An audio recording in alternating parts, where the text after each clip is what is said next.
Okay, I hope the mic is working. Welcome to our sharing session. I'm Alexis Lau of the EVMT program.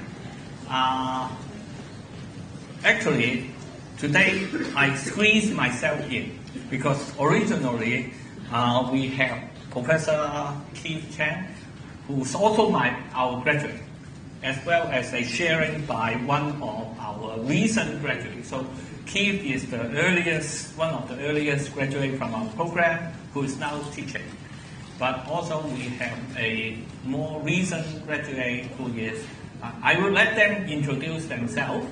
But I come in because this year we have something exciting to talk about. But this is our picture talking about our EVMT program, and one code that you should memorize if you want is our JUPAS code. And but because I was outside, a lot of people say, okay, can I get into the program besides from JUPAS? Certainly, we have other ways of, if you're in IB, GCE, taking SAT or others, we have a non-JUPAS stream, okay? But today I think a lot of people from Hong Kong and taking JUPAS. This is the code, okay? And this is the students actually, well, I would let them introduce this. Well, the rundown I think I already talked about, but let me just go to the PowerPoint.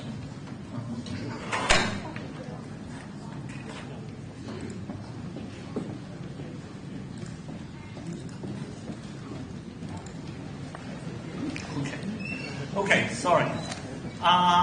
Today I come in really want to talk about, actually I represent also the Hong Kong Institute of Qualified Environmental Professionals.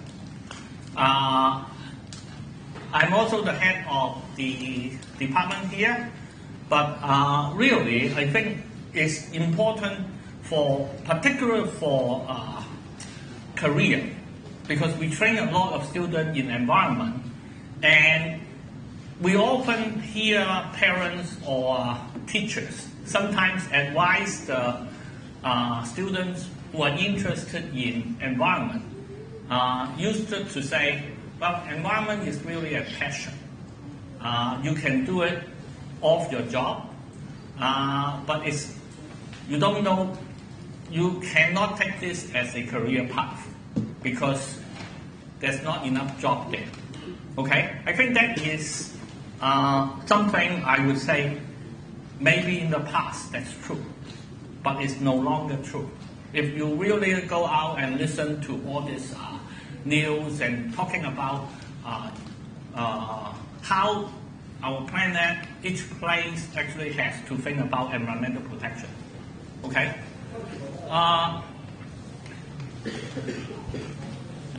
Okay. Actually, this past Wednesday, I don't know whether you heard from the news, the Hong Kong Legislative Council has approved a bill really recognizing the Hong Kong Institute of Qualified Environmental Professionals, giving them official status, just like, I hope that most of you know Institute of Engineers, okay? Institute of, accounting. So there are this type of what we call professional organization, professional institute. They have a professional member, and these members are recognized by the government. And government actually have a lot of, like for accounting, every company has to file a annual report, and you have to get the accountant to sign on to it. Okay? For building, I'm also with the civil engineering department. Everyone knows that you need a civil engineer to sign on to certain structure.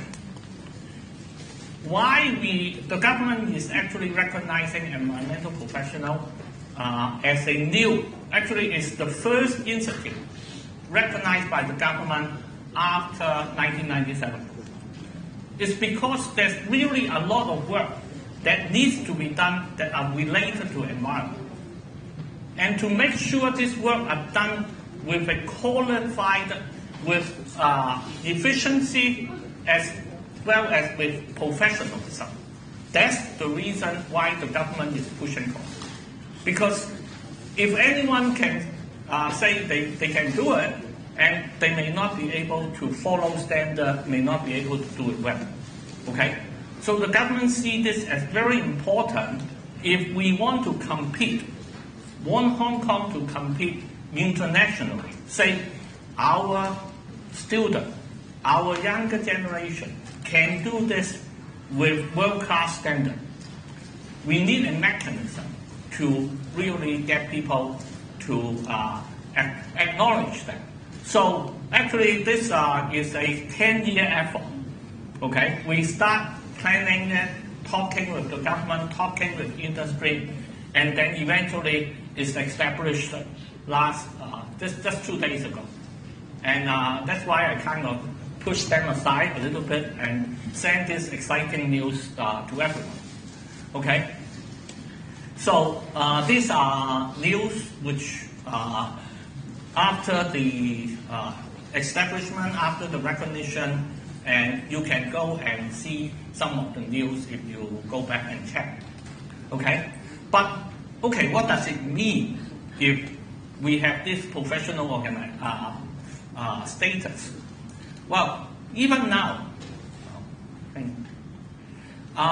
in the government, there are things that require, like for a consulting company working on environmental related job, okay, for the past few years, they already recognized our professional member as equivalent to Hong Kong IE's environmental division. Also, because in the past, there's not enough people in this area, people with experience working in the field for 8 years, they can also be accepted. Starting this year, actually, well, this is really slow. Experience doesn't, if you just by experience, that's not enough. We need to have the professional recognition either by Hong Kong IE or by HKIQDP. And then more and more things like we have been certifying air modeler, noise modeler. So if you do environmental impact on air and noise running model, you need to be certified. And we are actually, I think, currently still the only body that certify air and noise modeling. EIA, recently starting, I think from this year, when you write EIA report, when you submit to the government, you need a EIA expert to qualify and sign. So, and then we were talking this week because we just get recognized. The direction is probably ESG reporting, because now a lot of companies have to file ESG report, but the quality of the ESG report a little bit questionable. So the government is actually talking about, well, we need, again, getting certified, qualified people to sign on this. And this is actually the direction. Really a lot of things happening will require environmental performance standard and so on. Okay? So this is I just want to talk to the parents. If you worry about career path, the government thinks that this is so important that they recognize a new, again, it's the first professional institute the government recognized after the 1997. So the government is really looking at this as a growth prospect rather than this is just passion. Okay? But passion is enough, is important. Okay? I actually think that because I have been talking to a lot of parents outside. We want to look for passionate youngsters who are interested in the environment. But you don't have to think, oh, I have my passion, I have to give up my jobs or my salary. Having a professional organization also raise the salary of people who participate, because the boss can't just find anyone to do this job. They need to get the right people. Okay, so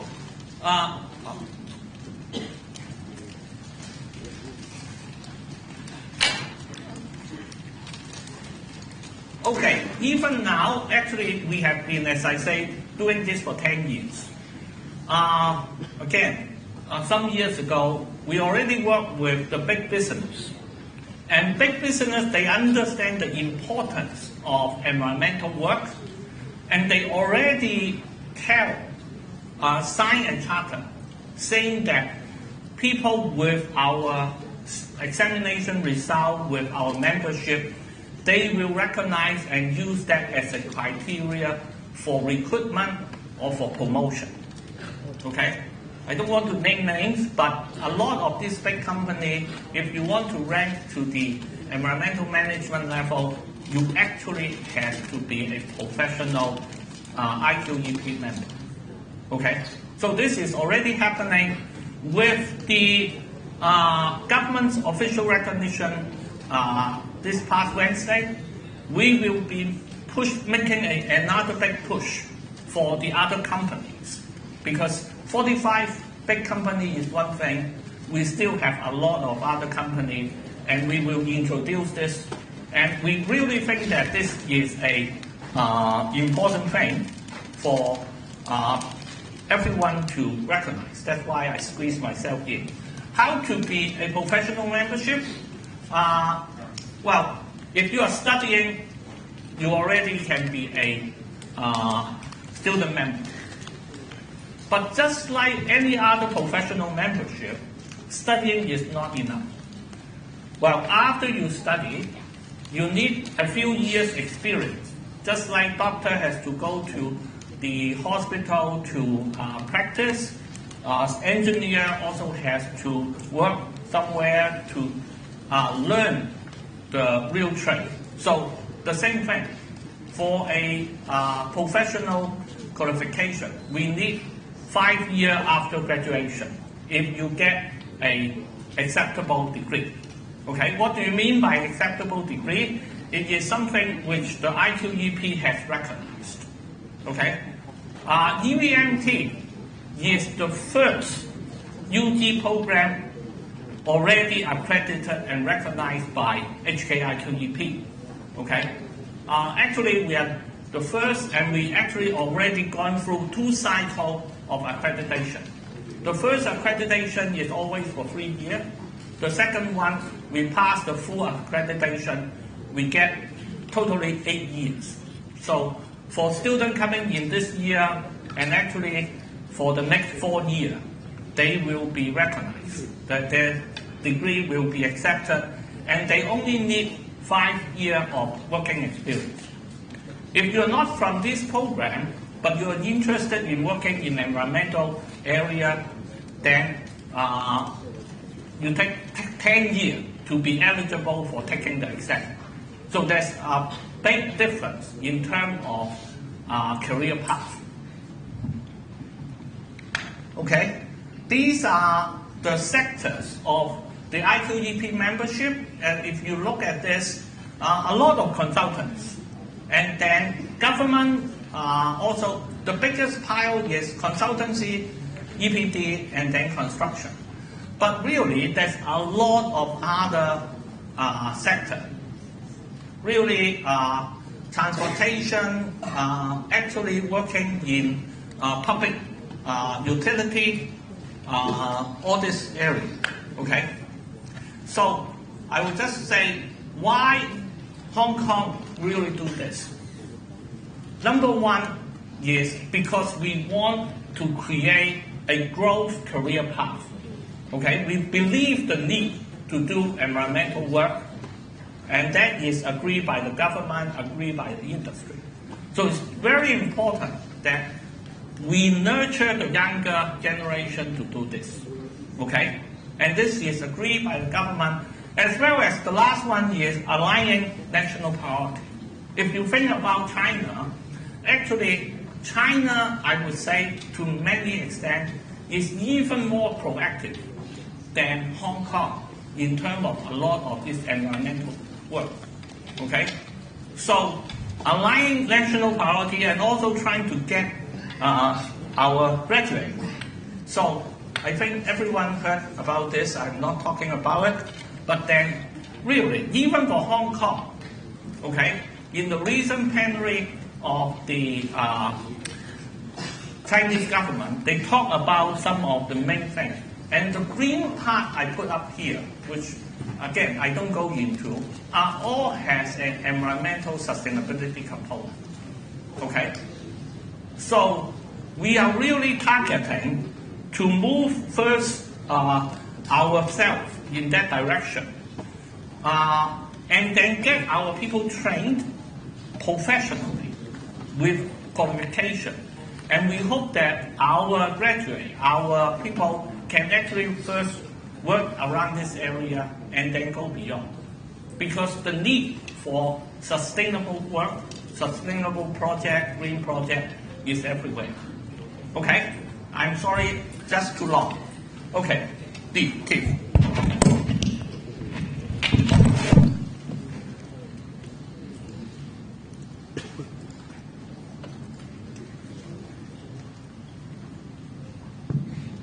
Okay, so thank you, Professor Alexis Lau, for introducing HKIQEP to us. So maybe I start from connecting that to our program EVMT. So first of all, our program mission is to nurture sustainability leaders for the future. And we emphasize on both technical skills and people skills. As Alexis already explained, it's very important that you know that EVMT is accredited by HKIQEP. So instead of 10 years, if you study in the program, you only need 5 years of working experience in environment to become a professional, to take the exam. Okay. So I want to kind of tackle one issue that seems to be a stereotype when we talk about environment. Okay, so I actually talked to some high school teachers and parents beforehand when I was engaging them in school setting, and a lot of them, when they think about environment, they are talking about a career path in, for example, NGOs, Greenpeace, or Candori Farm, Ocean Park. But obviously, things have changed a lot in the past 20 years, and this is no longer true. If you kind of look around, you already hear a lot about environmental protection, ESG from video. And actually, this is a very important demand that we need to fill in the Hong Kong talent gap. Just give you a little bit of background how this has evolved. So how come we are caring so much about ESG and sustainable development? How come businesses start to see the demand? Okay, so it actually start a bit further back, several like decades ago. But most recently, we've got this Paris Agreement, which is giving a lot of pressure for different nations to commit to decarbonization. But of course, if government commit to decarbonization, then the companies need to do something. Okay? They cannot just do nothing. The government will have policies and regulations driving them to decarbonize. And take Hong Kong as an example. In the past few years, if you are a listed company in Hong Kong, then already the Hong Kong Stock Exchange will require you to publish a ESG report. Okay? So basically, every year when you publish an annual report, you also have to explain to the stakeholders how you're doing in environmental performance, in social performance. So this is something that all the companies listed in Hong Kong have to do. And of course, if you disclose this information, you don't want to look too bad. And that's why there's a lot of demand for people to go into the business and drive changes, how to green the business. So how does that relate to the design of our program? Actually, our program, we realized that science and technologies are important. Okay, but they're far from enough. Okay, so if you have got science and technology, you still need to have the business sense so that you can make a case to the business managers. Okay, like how do you convince them to use the solutions? You also have to know what is the broader societal impact. Okay, so you have to understand a bit of social science because you don't want to create a bigger problem in the process of solving a small problem. Okay, so you have to understand how things are interconnected together. So we have a very interdisciplinary program design. But this is only the beginning of it. One thing that is really crucial is as a problem solver, we also need to be able to communicate. You have to talk to people from different departments, different stakeholders to drive these changes. Okay, so if any of you parents work in a sustainability team in any company, you will know that this is really a crucial part of the work.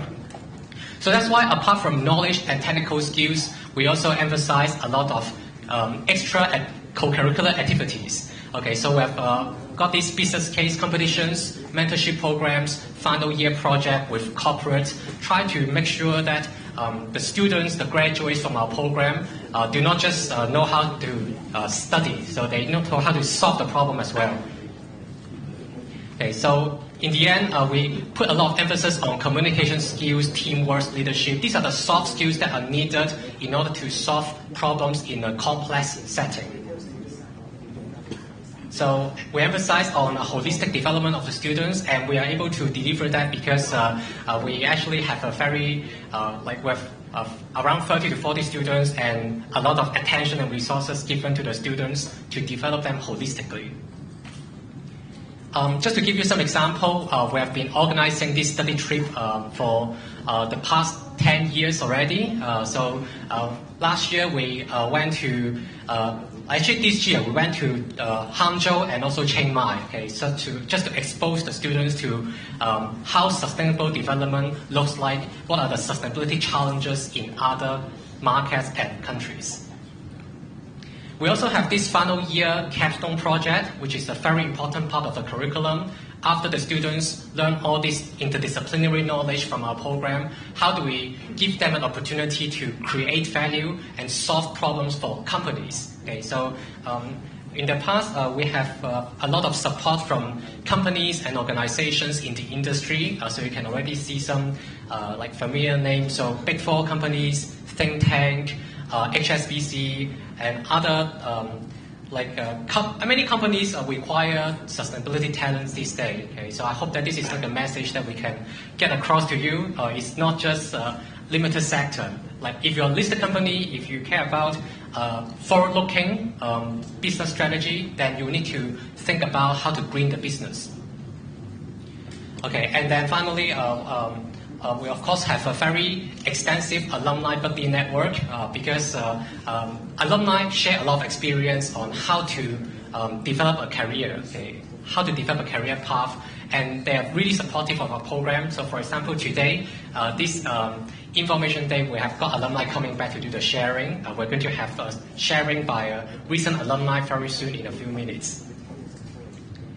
So what career can I have after studying EVMT? Apart from the HKI QEP, which is having a big impact in the future, I'll show you some past statistics. Actually, half of the graduates are working in business and commercial setting, and then there are plenty working in consultancy. Okay. Recently, we got this 10th year anniversary celebration, basically welcoming alumni and students back home, and then we try to have a celebration. And as you can see, we've got 100 alumni showing up in the dinner, and a lot of them who are coming from the early years, they are already in the senior management position in some large companies. Basically, they're driving changes, they're determining the sustainability direction of these companies. Okay, so this is just like one of the snapshot. So we've taken many photos like this. Okay, and every year, if you're working in the environmental and sustainability sector, of course, there's a very important event in Hong Kong called Rethink. And again, we always have different EVMT alumni coming together, and they're like working in different industry and settings. Okay, so this is something that you can see from the right-hand side of the slide. if to give you a few examples of some of the outstanding alumni, so for example, we have Esther coming from the class 2013. Okay, so Esther is actually now working in the investment bank UBS, leading the APAC ESG corporate strategy. So basically her role is to define how to invest in a way that can make an impact. Okay. We also have Michelle from the year 2014 and now working in Cathay Pacific Catering and basically driving changes in the airline industry. And then a more recent graduate, like from 2021, Michael, and he's now working in Swire Properties, the Swire Group as a management trainee. So I think all this is showing that there's a huge demand for the talents that we are nurturing here, because we're not just focusing on the technical knowledge, we're focusing on problem solvers, effective communicators, and that just stand out in the job interviews.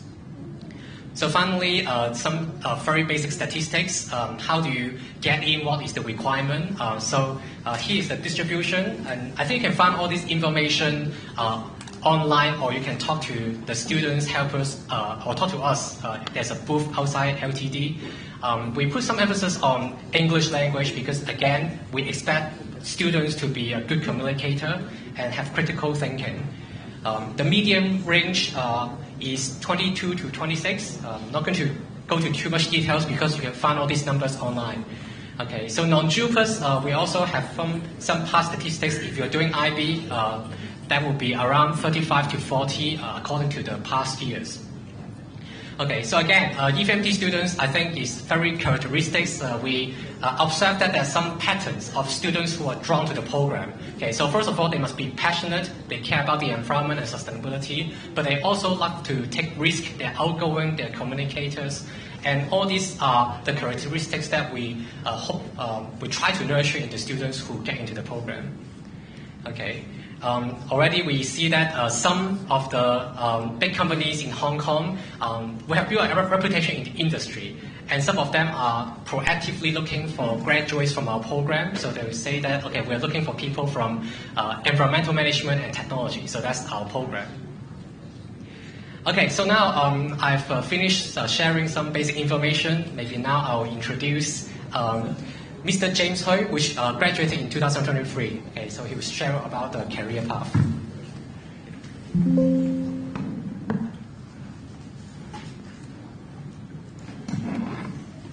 So, hello everyone, I'm James, the recent graduate from HKUST at 2023, and very happy to be back to the campus today.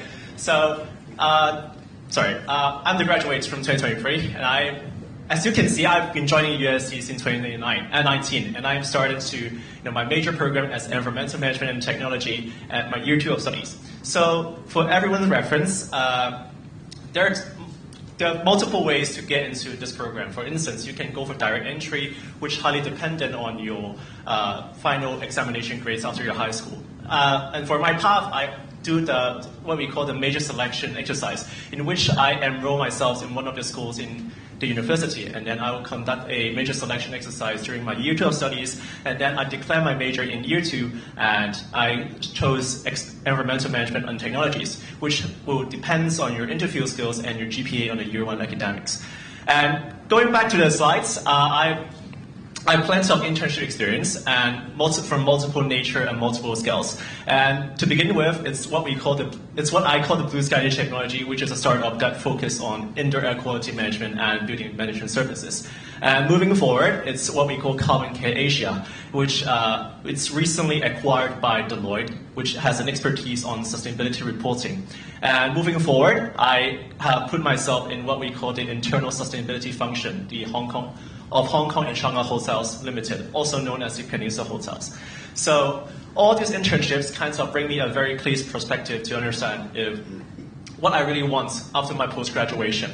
And afterwards, understanding from my experience previously, I understand that I want to further enhance my business acumen. For instance, my business skill sets, how to build more concrete skill sets, and with a sustainability as backbone. And that's why I've chosen Schneider Electric graduate trainee as my position. So for some of you might have heard of, Schneider Electric, it's a company that focuses on electrical distribution, and from utility to end users such as large enterprise, real estate, or even end users like us.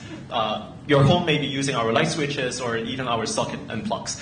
And I'm on board as a graduate trainee, and a graduate trainee which I have the opportunity to rotate across different functions. For instance, from offer marketing to pre-sales to sales and even after-sales team. And right now, I'm currently rotating at the local sustainability team, which pretty reinforced and coherent to what I've acquired knowledge I've acquired here in UST. Say, for example, the internal sustainability reporting or analyzing some of the latest sustainability trends, which I find it very useful with the knowledge I have from HKUST. And these are some of the highlights in Schneider Electric. I've been responsible for organize one of Sports Day, and then I have the opportunity to speak on stage in front of many industrial leaders right here. And right here, the right bottom corner is all the EVMT colleagues. Most of the EVMT colleagues here, they have participate mostly in another program, which is focused on sustainability consultancy. So I'm the graduate trainee which focus on the core business or the engineering side. And the remaining dudes focus on the sustainability consultancy, which essentially help companies to do external strategic drafting of decarbonization or internal reporting on our sustainability performance. So these things wouldn't have happened without the support from EVMT, the deputy, the school, and everything. So the first thing I would like to highlight is that this program pretty much offers a very diverse range of expertise, diverse range of skill sets. For instance, as Keith has already showed, we have a very huge spectrum a very diverse job spectrum, different nature. 50% are doing business commerce, and 15% are doing NGOs, and 15% are doing consultancies. So this program offers a very diverse range of course, which caters to each of these different job nature. For instance, if you are dedicated to environmental professional, for example, you want to do some environmental impact assessment, the EIA things. We have a very dedicated course which aims to satisfy your needs, satisfy your professional needs for consultancies. And also, this program offers a very high flexibility. Not only will you get yourself involved with some of the core environmental studies and environmental hard skill sets, you will also have the flexibility to choose your minor, for instance. And take me as an example. I enroll myself in business minor, which I've also taken up course related to accounting, finance, and even economy, which I believe would really help me to get myself involved in the commercial world. And moving forward, it's the reputation part. So building on the previous established network from the alumni, we have a very extensive and well-established alumni network. For instance, the company where I'm working at, the Schneider Electric, has literally 70% to 80% are EVMT intakes. So it's a very sounding record to show that employers nowadays are actually opting for environmental management. This program has actually earned a very good reputation in terms of the job-seeking landscape. And of course, as just as mentioned, the final year project and occasional alumni sharing and different courses will help us to also connect with the enterprise network, which help us to establish our professional network to further expand our circle. And moreover, the accreditation part, as Professor Alexis have recently mentioned, we have recently passed the third bill. So this also has enhanced our credibility of our environmental service in this program. And last but not least, is the trainability. So this is more on my personal side, because so many people say 大學學佢嘅嘢都分用唔到咁樣啦. So I partially agree, but not fully agree, because I believe university can kind of help us endure some of us the trainability.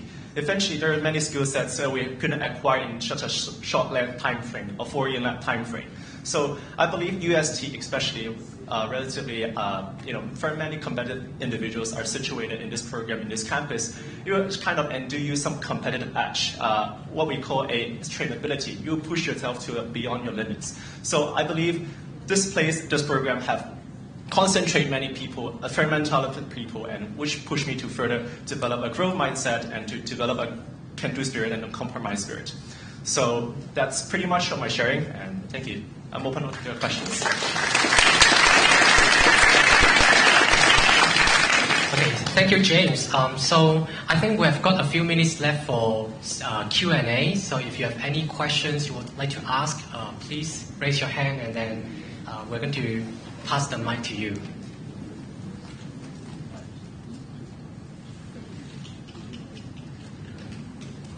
Yes.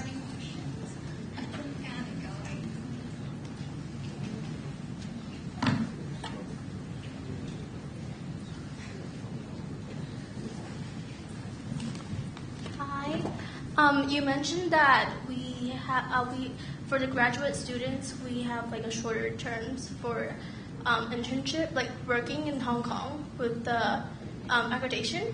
So may I know for like the 5 years, within 5 years, do we have to work in a local company, or we can like work outside of Hong Kong? Okay, that's a great question. Let me pass to Professor Alexis to answer this. Oh, you mean the experience? Actually, it doesn't matter whether the experience is in Hong Kong or in other place, as long as you can have track record of actually you are doing things that are related to environment.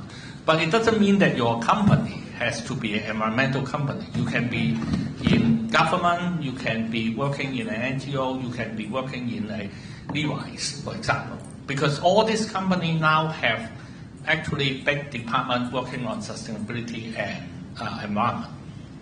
Okay? Thank you.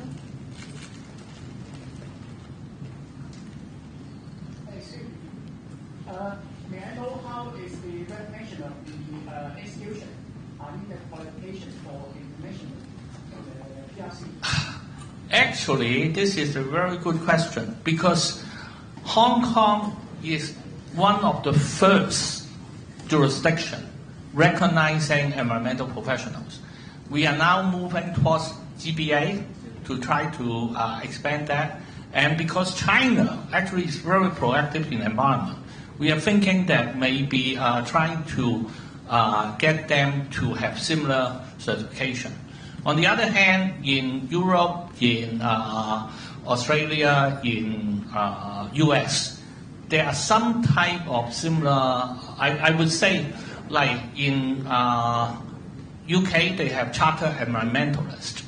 But those are different from Hong Kong, not necessarily having an institution. They have a framework which they can charter. So we are developing mutual recognition thing with them right now.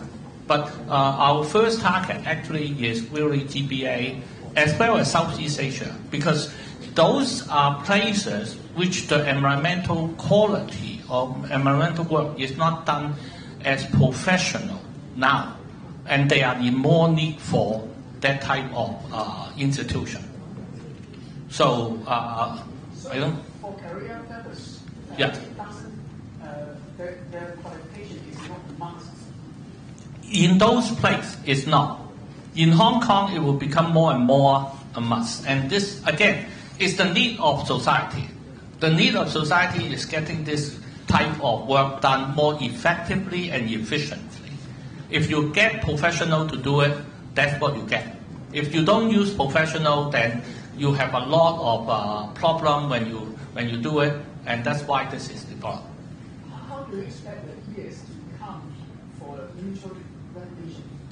Well, it needs the setup of similar thing in other places in terms of mutual recognition. But in China moves much faster. We take 10 years, and people are telling us to establish a professional institution 10 years is already very quick. But we think that if China really pick this up, they can do it probably in 2 to 3 years. Yeah.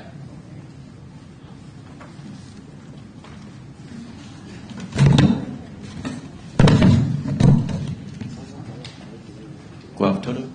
Is there UST has another School of Engineering program underway? Is the Bachelor of Science in Bachelor of Engineering in Energy and Environmental Engineering? Is there any difference for this program? Okay. I'm not involved with that program, but I would guess that is a much more focused program on energy engineering. Because what we have is a relatively broad-based environment and sustainability program. We have technology training. We also have basic business training, science training. We are training agents that can talk to different group of people. But I know a lot of people, even myself, when I was at this age, I'm only interested in science. So for people who are really just interested in certain area, I think they should follow their passion and do that. Later, if you want to work more, you can expand. So I think just from the name, I think that program is much more related to energy and Okay, I may supplement a little bit on that. On that program, actually they are in the School of Engineering, as you said.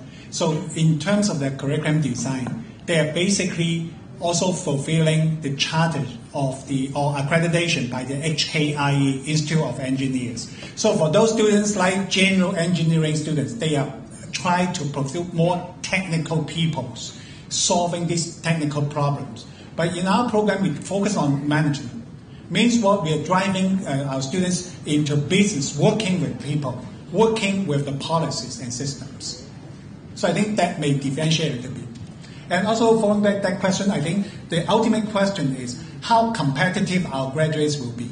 Now, despite the recognition of the professional qualifications, now we have actually, the past few years, lots of the young people move out. And I have a chance meeting them, say, in Canada and in UK. From their sharing, they said, they read their sayings. What we provide the training them here actually make them highly competitive in Toronto, in UK.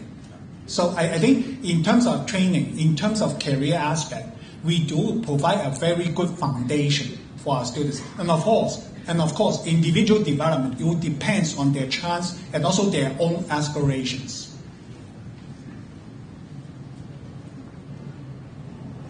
Okay, any more questions? Thanks a lot for the wonderful questions. A final announcement. Final question over there, right? Oh. Is there someone raised hand just now? No? You said about the HKIQEP, like accreditation. Since it spans 5 years, does that mean it spans through the year 1, 2, 3, 4, 5? So like it spans even, it extends like.